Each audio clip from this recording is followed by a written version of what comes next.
안녕하세요, 아빠의 취향입니다. 당시에는 눈을 씻어도 보이지 않던 부분이 조금의 시간이 지나면 명확하게 잘 보이는 경우가 허다하죠. 집짓기도 마찬가지입니다. 지나고 보니 지금까지 겪었던 단계 그리고 아쉬운 점 등이 하나씩 보이기도 해요. 비록 저는 시공의 초기 단계를 걷고 있어요. 하지만 현재까지 제가 밟아온 단계에 대해서 공유하고자 하는 이유는 건축주가 전체적인 과정에 대해서 인지하고 있을 때, 그리고 그러지 못할 때 볼 수 있는 내용이 다르기 때문이에요. 그래서 제가 겪었던 건축의 과정 중 하나씩을 정해서 최대한 자세하게 공부, 분석하고 공유하려 합니다. 오늘 다루어볼 주제는 건축의 첫 단계 설계입니다. 우선 내 집을 도면 위에 그려줄 설계사무소를 찾아야 돼요. 이 과정 안에서 설계만 하는 설계사무소도 있고요, 설계와 시공을 한 번에 하는 사무소도 있어요. 생각보다 종류도 많고 업체도 다양합니다. 그런데 어떤 업체를 가든지 간에 가장 궁금한 건 설계비죠. 그런데 설계사무소에 가서 대뜸 가격을 물어보기엔 좀 애매합니다. 무턱대고 다른 사람이 저한테 와서 월급을 물어본다면 대답하기 참 불쾌하죠. 설계비는 어느 정도 지급되며 어떻게 지급하는 게 좋을까요? 설계비는 공공발주 사업에 대한 건축사의 업무 범위와 대가 기준에 따른 설계 및 감리 대가, 이 기준을 따릅니다. 하지만 일반적으로 단독주택은 일반적인 요율을 사용하여 계산하지는 않아요. 같은 3층 건물이라 해도 상가가 전용인 건물 3층 건물과 주택 전용 건물 3층이라면 당연히 후자가 손이 더 많이 가겠죠. 상가 전용은 일반적으로 상가를 지어놓고 사업자들이 입주해서 이제 인테리어라고 하죠, 손을 보는 방식이기 때문에 최초 시공 시에는 기본적인 마감만 하는 경우가 허다해요. 저희 집 1층도 그렇고요. 단독주택에 비해서 상대적으로 좀 세밀한 터치가 좀 작다고 생각하면 편합니다. 복잡하면 복잡한 만큼 설계비를 좀 더 받는 게 맞으니까요. 그래도 일반적으로 공사비의 5에서 10% 사이에서 설계비의 책정이 이루어진다고 보시면 편하다고 합니다. 총 공사비가 10억 원이면 5천만 원에서 1억 원 사이의 비용이 설계비로 소요되는 것이죠. 조금 더 구체적으로 계산해 보시죠. 이 계산 프로그램은 제가 거주 중인 지역 건축사회의 용역 대가 산정의 계산식을 따릅니다. 아주 정확한 금액은 아니더라도 지역 건축사회에서 정하는 설계비의 표준을 대충이라도 가이드라인을 잡고 가면 설계 계약 시에 기준을 잡을 수 있다고 생각을 해요. 제일 먼저 여기서 해야 될 일은 내가 건축할 건물의 종류를 정의해야 합니다. 일종은 가설 건축물, 화역장, 정비시설 등과 같이 설계의 복잡성이 다소 떨어지는 내용인 것 같아요. 이종을 살펴보면 종류 많습니다. 단독주택, 공동주택, 각종 판매시설을 포함합니다. 저 같은 경우에는 2종에 속하겠네요. 그 다음 전원주택의 경우도 마찬가지로 2종에 속할 거예요. 3종으로 가보실게요. 3종은 확실하게 전문성이 돋보이는 공간입니다. 운수시설, 문화시설, 도서관 등이 뭐라고 해야죠? 공간과 기기에 대한 좀 이해가 동반되는 건축물이 이에 해당하는 것 같아요.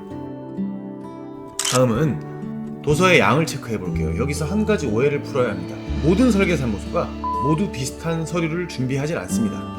A라는 건물을 지어도 설계사무소별로 능력이 다르고 이에 따라 차이가 발생해요. 이를 이 계산 프로그램에서는 기본, 중급, 상급으로 나뉘는데, 만약 하역장, 가설 건축물 등을 짓는다면 상급의 도면이 필요하진 않겠죠. 저는 제 집을 기준으로 중급으로 체크를 해보고 계산해 보겠습니다. 만약 시공비가 3억이라면 계산해 볼게요. 설계비 1839만원, 감리비 462만원이 계산됩니다. 총 2300만원이 소요됩니다. 일반적으로 이 금액을 3단계에 나누어서 지급을 하죠. 시공비가 7억의 경우를 생각해 볼게요. 총 4736만원이 소요됩니다. 물론 모든 업체가 이 금액이 일치하진 않을 거예요. 하지만 건축의 과정에서 가장 두려운 게 뭡니까? 눈 뜨고 코 베이는 거거든요. 이것만 좀 피하려고 노력해도 저는 괜찮은 집 짓기 할 수 있다고 생각해요. 꼭 기준 잡고 금액에 대한 범위라도 잡고 설계사무소를 방문하시면 좋을 것 같습니다. 정리해보면 뭐 10억짜리 건물은 요율에 따라 무조건 얼마, 5억짜리 건물은 요율에 따라 무조건 얼마 이렇게 정해지진 않습니다. 그렇다면 조건 없이 설계비가 저렴한 설계사무소를 찾아가야 할까요? 이때부터 좀 고민해봐야죠. 예를 들어 설계비가 저렴해서 찾아갔는데 아주 기초적인 설계 도면만 제시할 수 있는 설계사무소다.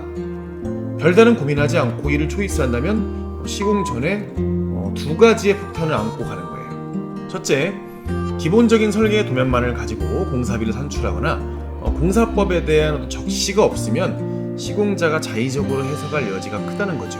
즉, 삼계탕 100인분만 끓여봐. 닭은 100마리 하고 나머지 재료는 알아서 구해서 끓여놔. 식의 가이드인 거예요. 대충 넣고 끓이면 삼계탕이라는 것은 완성되겠지만 맛은 장담하지 못하겠죠. 이때부터 시공사가 자의적으로 해석하게 되고 추가금이 발생할 여지가 발생합니다. 예를 들면 설계도대로 했는데 이런 부분은 좀 추가적으로 보완해야 될 것 같아요. 이런 식의 요구겠죠. 이미 공사는 진행이 되어 가고 많이 올라온 상태에서 이런 식의 요구를 받으면 불편하지만 내야겠죠. 왜냐면 건물은 지어졌으니까요. 매우 많이 지어진 상황이니까요.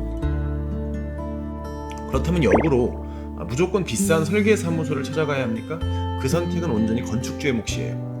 대신 이 선택의 근거 몇 가지를 말씀드리려 합니다. 선택의 근거는 저 같은 경우에는 설계사무소의 포트폴리오, 그 다음 이 설계사무소가 진행하고 있는 현장, 그리고 설계도서의 충실함이라고 생각합니다. 먼저 이 설계사무소가 어떠한 프로젝트를 진행했는지 확인해야 됩니다.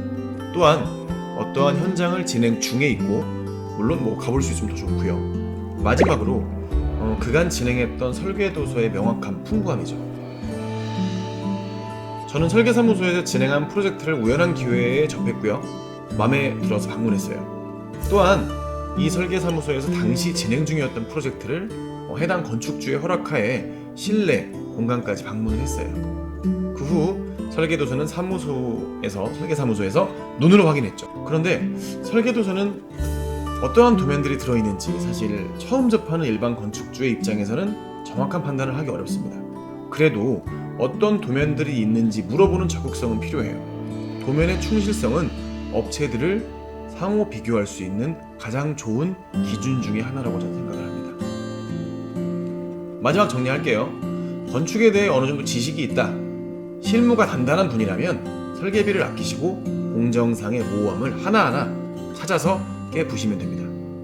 직영을 하거나 현장 반장을 하는 거죠. 하지만 저같이 일반 건축주라면 이 모호함 깨는 게 어려워요. 모호함을 깨부실 정도의 지식을 가질 만할 때면 이미 그 공정은 지나 있거나 건물은 열심히 올라가고 있을 거예요. 제가 설계사무소를 선정하기 전에 두려웠던 건 설계사무소 이 반대의 케이스에 꽤 괜찮은 수준의 설계비, 감리비를 주고 나서 맞닥뜨릴 후회, 위기가 두려웠거든요. 집짓기 15부에서도 말씀드렸듯이 절대 저렴한 가격에 좋은 집을 지어주는 시공사는 몇 개 없다고 저는 생각을 합니다. 소위 말해 먹고 살자고 하는 일인데 저렴한 가격에 최상급의 결과를 원한다? 그건 욕심이죠. 대신 한 가지 변치 않은 사실은 설계사무소와 관련해서 반드시 발품을 팔아야 한다는 거예요. 발품을 팔아서 건축주의 취향에 맞는 업체와 함께 일하시길 바랍니다. 다음 편에는 시공 초기 과정에 대해서 리뷰를 해볼게요. 여러 건축 관련한 유튜버님들께서 공정별로 말씀을 해주시는데 저 같은 경우에는 이제 시공 전, 그 다음 시공 초, 그 다음 시공 중에 대해서 좀 큼직하게 나눠보려고 하거든요. 다음 편도 좀 기대해 주시면 감사하겠습니다. 시청해 주셔서 감사하고요. 언제나 구독과 좋아요 감사합니다. 다음 영상으로 찾아뵙겠습니다. 안녕히 가세요.